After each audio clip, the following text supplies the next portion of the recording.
শিশু মহিলা এবং এসের পর সন্দেশখালী কাণ্ডে এবার আসরে এসটি কমিশনও জুলুম জবরদখলের অভিযোগে কি ব্যবস্থা, মুখ্য সচিব ডিজিকে নোটিশ দিয়ে জবাব তলব করা হয়েছে। কাল সরেজমিনে গ্রাউন্ড জিরোয় জাতীয় তফসিলি কমিশনের উপজাতি কমিশনের চেয়ারপারসন ভাইস চেয়ারপারসন তিনি যাবেন, এমনটাই খবর পাওয়া যাচ্ছে। শিশু মহিলা এবং এসসির পর সন্দেশখালী কাণ্ডে এবার আসরে এসটি কমিশন। ইতিমধ্যে কমিশনের প্রতিনিধি তিনি এসে পৌঁছেছেন শহর কলকাতায়। আগামীকাল গ্রাউন্ড জিরোয় অর্থাৎ সন্দেশখালীতে ভিজিট করবেন তিনি। কমিশনের ভাইস চেয়ারম্যান তিনি এসে পৌঁছেছেন।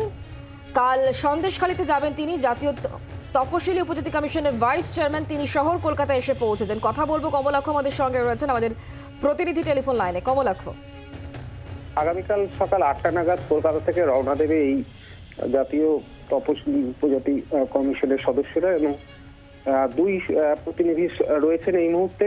কলকাতায় এসছেন একজন ডেপুটি ডিরেক্টর আর একজন ভাইস চেয়ারপারসন। এই দুজনই কালকে উদ্দেশ্য সন্দেশখালী থেকে যে স্পেসিফিক অভিযোগগুলো মহিলারা করেছেন তার মধ্যে একজন বিশেষ অভিযোগ রয়েছে, যার পরিপ্রেক্ষিতেই তারা এসছেন এবং তার সঙ্গে সঙ্গে কমিশনের সদস্যরা তারা জানাচ্ছেন যে তারা সামগ্রিকভাবে সন্দেশখালীর বিস্তীর্ণ এলাকা ঘুরবেন। তারা জেলিয়াখালীর দিকেও যেতে পারেন, পাত্রপাড়াতেও যেতে পারেন। সকাল 8টায় বেরিয়ে সকাল 10:30টা নাগাদ তারা সন্দেশখালী পৌঁছবেন। মূলত মহিলারা যে নির্যাতনের অভিযোগ জানিয়েছিলেন ইতিমধ্যেই আইনজীবী মারফত সেই অভিযোগ কমিশনের কাছে পৌঁছেছে, তার সারবত্তা খতিয়ে দেখতে এবং তাদের নিরাপত্তা এই মুহূর্তে কি পর্যায়ে রয়েছে সেই সমস্ত কিছু খতিয়ে দেখতেই তারা যাচ্ছেন। সেই নিয়ে তারা সেখানে তাদের সঙ্গে কথা বলবেন, নির্যাতিতা মহিলাদের সঙ্গে। এবং তার পাশাপাশি এই ঘটনায় কিন্তু ইতিমধ্যে মুখ্য সচিব এবং রাজ্যের ডিজি দুজনকেই কিন্তু নোটিশ তলব করা হয়েছে, যেখানে এই ঘটনার সম্পর্কে রিপোর্ট দিতে বলা হয়েছে পুলিশ এবং প্রশাসনকে।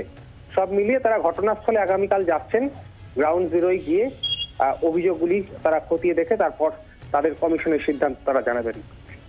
নজর থাকবে সেদিকে আমাদের। কমলাক্ষ, ধন্যবাদ। ইতিমধ্যে শহর কলকাতায় পা রেখেছেন এসটি কমিশনের দুজনের প্রতিনিধি দল। কমিশনের ভাইস চেয়ারম্যান তার বক্তব্য কি শোনাবো। मिस्टर नायक, कल आप जा रहे हैं संदेशखाली। अच्छा, क्या क्यों लगा कि संदेशखाली जाना चाहिए आपको? नहीं, कंप्लेन हमको मिला है इसलिए हम जा रहे हैं। अच्छा, क्या लगता है ये पुलिस अभी गई है, डीजी अभी वहाँ गई है, तो क्या लगता है पुलिस अगर पहले देख लेती तो मामला इतना बढ़ता नहीं? क्या लगता है? नहीं, अभी कुछ नहीं, हम कमिश्नर जा रहा है फील्ड विजिट करने के लिए। राज्यपाल से मिलेंगे कल? नहीं, काम विजिट करने के लिए जा रहे हैं। कल आने के बाद फिर ये जो डिसीजन लेंगे। বাংলার আওয়াজ, বাঙালির আবেগ, জি 24 ঘন্টা।